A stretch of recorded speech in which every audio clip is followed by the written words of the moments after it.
When you're working with templates with tight inside curves, you need a smaller diameter flush trim bit. These Ultra-Shear solid carbide spiral 1/4-inch shank flush trim bits fit in those tight curves and breeze through the rest of the pattern too.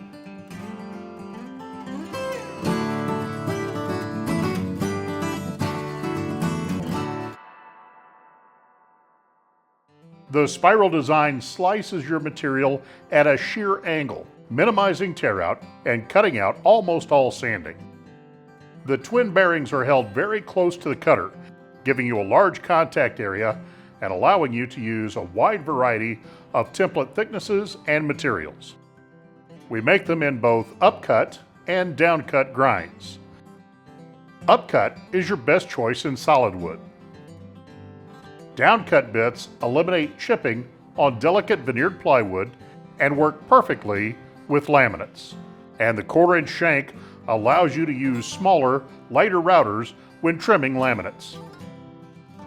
We manufacture these bits right here in Strongsville, Ohio, and sell them direct to the woodworker. No middleman markups and no ocean voyages.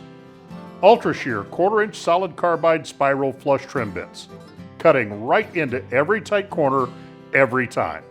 Order yours today.